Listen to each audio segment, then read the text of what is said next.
दोस्तों नमस्कार। मैं संजय शर्मा स्वागत करता हूं एक बार फिर आपका आपके अपने चैनल श्रुति कोश में। और इस वीडियो में हम बात कर रहे हैं दोस्तों मौलिक अधिकारों की। इससे पूर्व के वीडियो में भी हमने मौलिक अधिकारों की कुछ प्रारंभिक चर्चा की थी।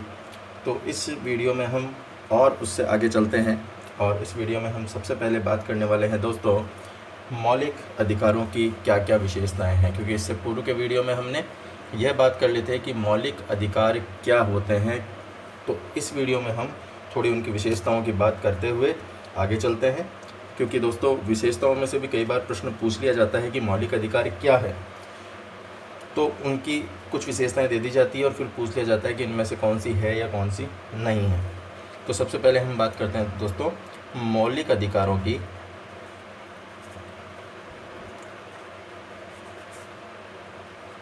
विशेषताएं।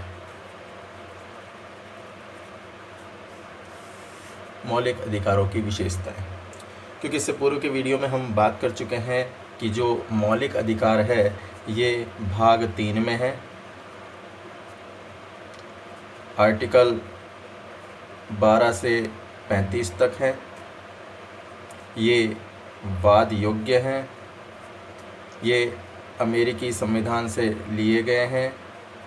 ये सारी हम बात कर चुके हैं और इन्हें क्यों मौलिक अधिकार कहा जाता है ये भी हम बात कर चुके हैं। तो अब हम बात करते हैं कि आखिर ये इनकी विशेषताएं क्या है। तो दोस्तों पहली जो इसकी विशेषता है वो विशेषता है कि मौलिक अधिकार जो हैं वो सर्वाधिक विस्तृत एवं व्यापक अधिकार पत्र है। ये इसकी एक विशेषता है कि सर्वाधिक विस्तृत है, व्यापक है और इस तरह का ये अधिकार पत्र है। दोस्तों आप जानते हैं कि भारतीय संविधान का जो तीसरा भाग है उसमें मौलिक अधिकार हैं और मौलिक अधिकारों का वर्णन ही देखिए 12 से लेकर 35 तक जो ये मौलिक अधिकार हैं वो विस्तृत अधिकार यहाँ पर दिए गए हैं और इनमें कई शब्द हैं। अगर हम बात करें तो अकेले जो आर्टिकल 19 है उस अकेले आर्टिकल 19 के अंदर लगभग 450 शब्द हैं। अब आप देख लीजिए, तो ये सर्वाधिक विस्तृत और व्यापक अधिकार पत्र है। ये इसकी पहली विशेषता होती है। दूसरी हम बात करते हैं इसकी विशेषता की, तो दूसरी विशेषता है कि जो मौलिक अधिकार हैं वो सीमित हैं। सीमित है। ये क्या है, नहीं है, निरपेक्ष नहीं है। क्या मतलब हुआ दोस्तों?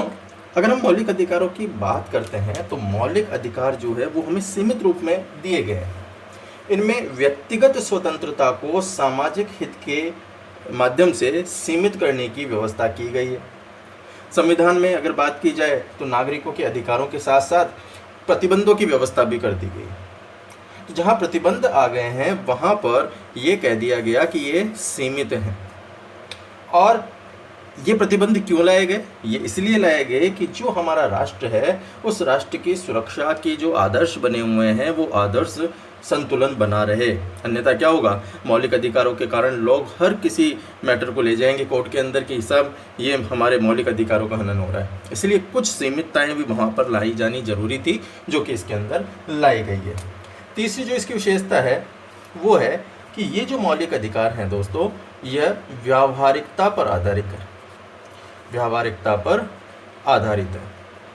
अब व्यावहारिकता पर कैसे आधारित है दोस्तों? जब हम संविधान की बात करते हैं तो संविधान में जितने भी अधिकार हमारे वर्णित है वो जितने भी अधिकार हैं वो किसके ऊपर आधारित है? वो वास्तविकता के ऊपर आधारित है।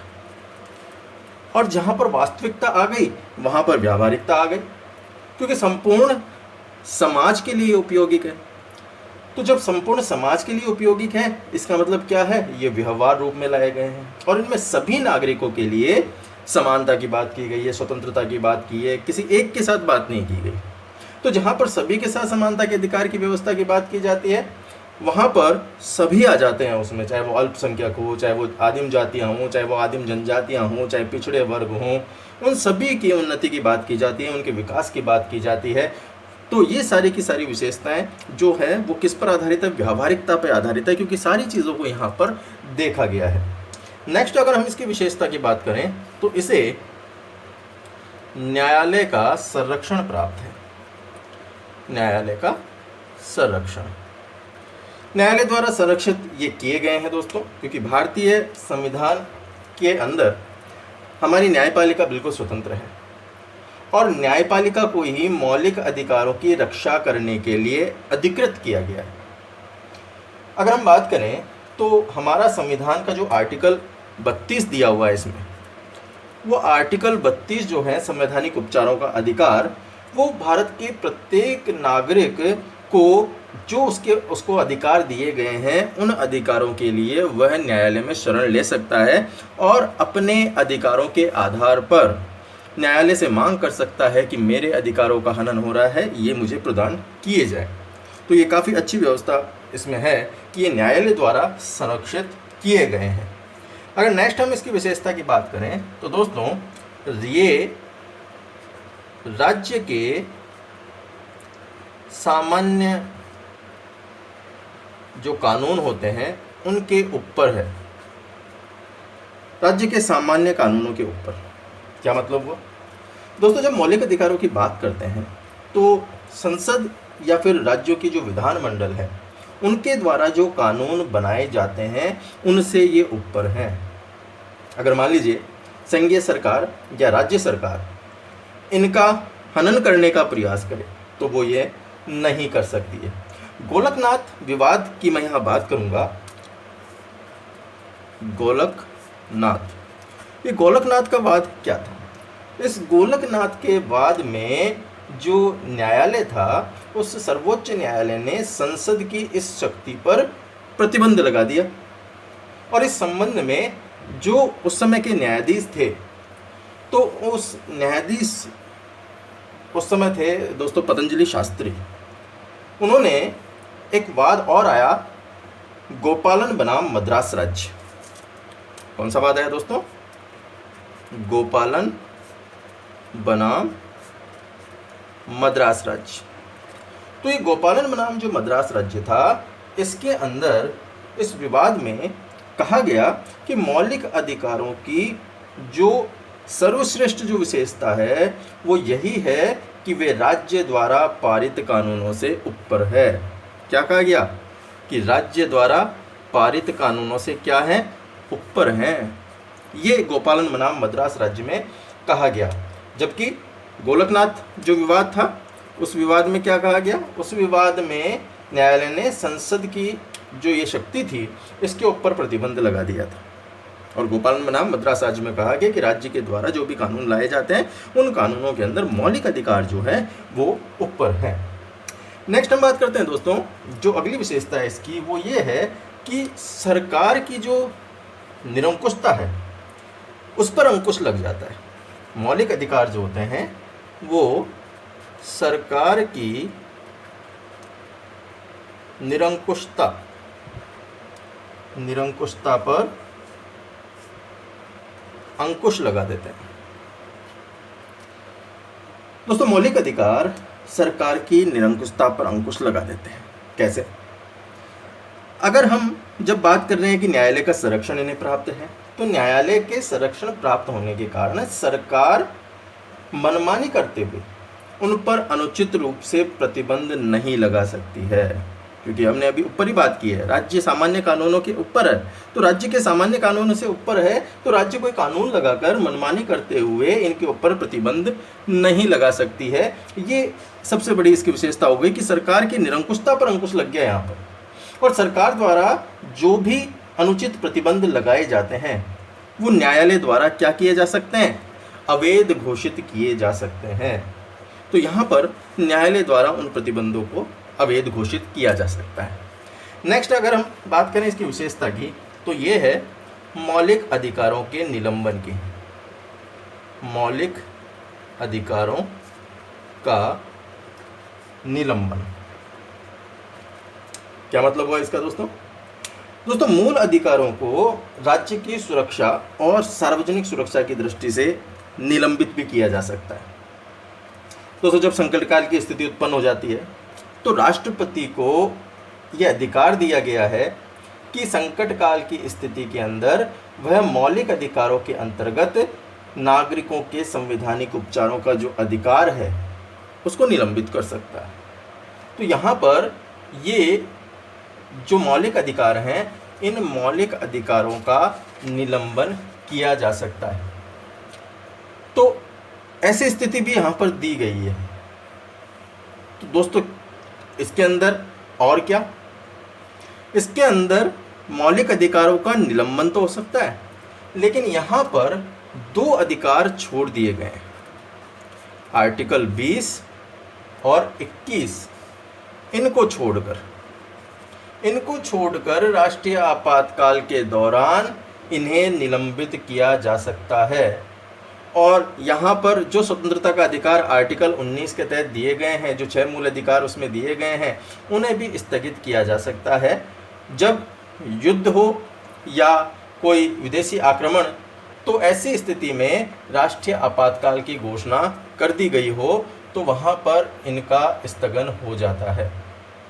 लेकिन यहाँ पे एक चीज़ और ध्यान देने की होगी कि इसे सशस्त्र विद्रोह के आधार पर स्थगित नहीं किया जा सकता, आंतरिक आपातकाल की स्थिति में स्थगित नहीं किया जा सकता है।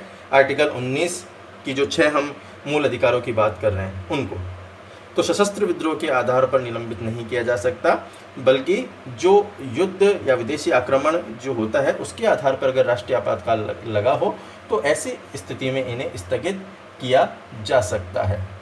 तो ये इसकी विशेषता हुई यहाँ पर। एक और हम इसकी विशेषता की यहाँ पर बात कर लेते हैं, और वो विशेषता है दोस्तों कि ये जो भारतीय नागरिक हैं, भारतीय नागरिक और विदेशी नागरिक,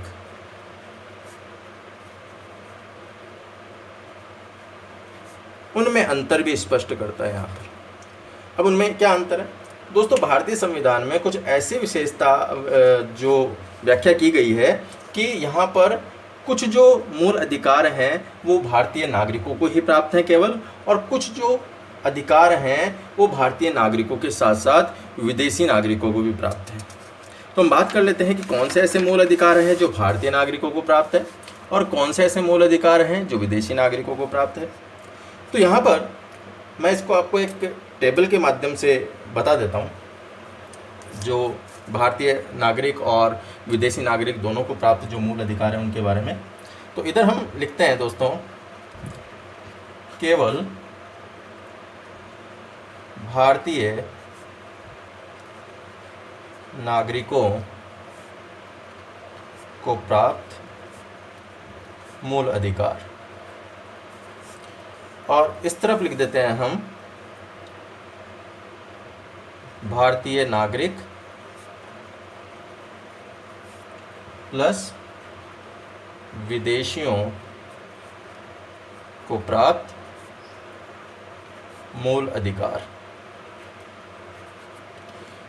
अब यहाँ पर एक चीज़ देखनी होगी, विदेशियों को प्राप्त मूल अधिकार तो हैं, लेकिन यहाँ पर साथ में ये भी मैं लिख देता हूँ कि ये जो हैं शत्रु देश के नागरिकों को प्राप्त नहीं है।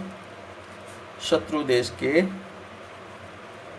नागरिकों को छोड़कर स्थिति है ये, इसका भी ध्यान रखें आप यहाँ पे, अन्यथा आप शत्रु देश को भी मान लें कि उनको भी ये अधिकार प्रदान किए गए, तो शत्रु देश को ये जो अधिकार है वो प्रदान नहीं किए गए। अब कौन कौन से अधिकार है जो केवल भारतीय नागरिकों को है? दोस्तों भारतीय नागरिकों को अधिकार प्रदान किया गया है आर्टिकल 15। आर्टिकल 15 क्या कहता है? आर्टिकल 15 कि केवल धर्म, मूल वंश, जाति, लिंग, जन्म स्थान के आधार पर विभेद नहीं किया जा सकता। तो आर्टिकल 15 केवल भारतीय नागरिकों को ही प्राप्त है। दूसरा आर्टिकल 16, ये केवल भारतीय नागरिकों को प्राप्त है। क्या कहता है आर्टिकल 16? हम इनकी विस्तृत चर्चा जो दोस्तों आगे हम करेंगे, यहाँ पर हम इसको एक मोटे मोटे रूप में हम देख रहे हैं। तो आर्टिकल 16 क्या कहता है? आर्टिकल 16 कहता है कि साहब जो लोक नियोजन है, उन लोक नियोजनों के विषय में जो अवसर की समानता है वो केवल किनको प्राप्त है? भारतीय नागरिकों को ही प्राप्त है। तीसरा अगर हम बात करें तो बात है वो आर्टिकल 19 की। और आर्टिकल 19 क्या कहता है, अभी हमने पूर्व में बात की। तो आर्टिकल 19 जो है वो विचार, अभिव्यक्ति, शांतिपूर्ण सम्मेलन, निर्बाध विचरण और निवास तथा संघ मनाने की जो स्वतंत्रता है आर्टिकल 19 में, वो केवल भारतीय नागरिकों को ही प्राप्त है। इसके बाद अगर हम बात करें तो आर्टिकल 29, और ये आर्टिकल 29 भारतीय लोगों को ही प्राप्त है, जो क्या कहता है कि साहब अल्पसंख्यकों को जो शिक्षा और संस्कृति संबंधी जो प्रावधान हैं, जो अधिकार हैं, वो केवल भारतीय नागरिकों को प्राप्त है। और इसके साथ साथ हम बात कर लेते हैं आर्टिकल 30 की, जो केवल भारतीय नागरिकों को प्राप्त है, कि अल्पसंख्यकों को अपने धर्म के प्रसार हेतु और शिक्षण संस्थाओं की स्थापना का जो अधिकार है वो केवल भारतीय नागरिकों को प्राप्त है, ये विदेशियों को प्राप्त नहीं है। ठीक है, अब बात करते हैं कि भारतीय नागरिकों के साथ साथ ऐसे कौन से अधिकार है जो विदेशियों को भी प्राप्त है। तो दोस्तों इसके अंदर हम बात कर लेते हैं आर्टिकल 14। आर्टिकल 14 क्या कहता है? आर्टिकल 14 कि विधि के समक्ष समता और विधियों का समान संरक्षण। तो आर्टिकल 14 ये विदेशियों को भी प्राप्त है कि साहब भारतीय नागरिक ही नहीं है, विदेशी जो नागरिक है उनको भी विधि के समक्ष समानता है, उनके साथ भी विधियों के समान संरक्षण के आधार पर व्यवहार किया जाएगा। दूसरा आर्टिकल 20। आर्टिकल 20 क्या है? आर्टिकल 20, आर्टिकल 20 कहता है कि अपराधों के लिए दोष सिद्धि, तो अपराधों की दोष सिद्धि के लिए जो संरक्षण प्रदान किया गया है वो आर्टिकल 20 के अंदर विदेशियों को भी प्रदान किया गया है। आर्टिकल 21 प्राण व दैहिक स्वतंत्रता, जीवन जीने का अधिकार, तो ये जो है ये विदेशी नागरिकों को भी प्राप्त है और भारतीय नागरिकों को भी प्राप्त है। इसके अलावा अगर हम बात करें आर्टिकल 22, तो आर्टिकल 22 क्या है? नज़रबंदी से संबंधित, कि हिरासत और नज़रबंदी से जो संरक्षण है वो दोनों को ही प्राप्त है। उसके बाद हम बात करें तो आर्टिकल 23। आर्टिकल 23 क्या कहता है? आर्टिकल 23 कहता है कि साहब जो बलात् श्रम है या अवैध मानव व्यापार हैं उसके विरुद्ध जो प्रतिषेध की स्थिति है, शोषण के विरुद्ध अधिकार जिसकी हम बात करते हैं, वो विदेशियों को भी प्राप्त है। और छठा जो है वो है आर्टिकल 24। आर्टिकल 24 क्या है कि कारखानों में जो बच्चों का नियोजन किया जाता है वो यहाँ पर प्रतिषेध किया गया है, उसके लिए ये विदेशियों को भी मूल अधिकार प्रदान किया गया है। उसके बाद है आर्टिकल 25। आर्टिकल 25 यानी धर्म की अभिवृद्धि के लिए अगर कोई प्रयास किया जाता है तो उस प्रयास की जो स्वतंत्रता का अधिकार है वो आर्टिकल 25 जो है भारतीय नागरिक और विदेशी नागरिक दोनों को प्रदान किया गया है। वहीं पर आर्टिकल जो 26 है, ये आर्टिकल 26 धार्मिक संस्थाओं के संचालन की स्वतंत्रता देता है और ये भी दोनों को ही प्रदान किया गया है। इसके साथ साथ आर्टिकल 27, और ये आर्टिकल 27 क्या कहता है कि किसी भी धर्म को प्रोत्साहित करने के लिए जो छूट प्रदान की गई है हमारे संविधान के अंदर वो दोनों को ही प्रदान की गई है, भारतीय नागरिकों को भी और विदेशी नागरिकों को भी। और साथ में हम बात कर लेते हैं आर्टिकल 28 की भी, और ये आर्टिकल 28 क्या कहता है कि कुछ विशिष्ट संस्थानों में धार्मिक आदर्शों को जारी करने की स्वतंत्रता वो अनुच्छेद 28 के तहत जो प्रदान की गई है वो दोनों को ही की गई है। आर्टिकल 28 भारतीय नागरिकों को भी है और विदेशियों को भी प्राप्त है। तो ये हमने दो कैटेगरीज में बांटकर हमने बात की कि एक तो वो जो केवल भारतीय नागरिकों को प्राप्त है और दूसरे वो जो भारतीय नागरिकों के साथ साथ विदेशी नागरिकों को भी प्राप्त है। केवल यहाँ पर एक बात ध्यान देनी होगी कि शत्रु जो देश के नागरिक है उन शत्रु देश के नागरिकों को छोड़कर ये जो हैं वो सभी विदेशियों को भी प्रदान किए गए हैं भारतीय नागरिकों के साथ साथ।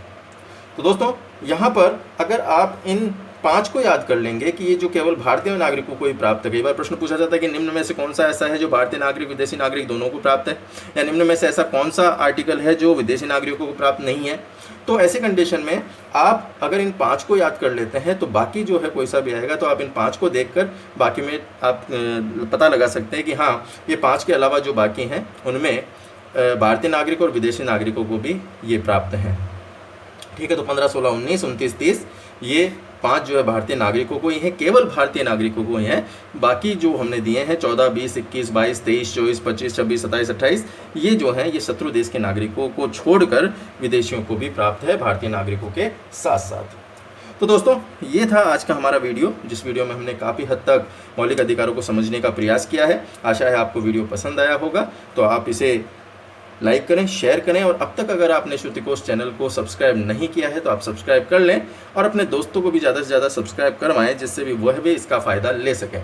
धन्यवाद दोस्तों, आपका दिन शुभ हो।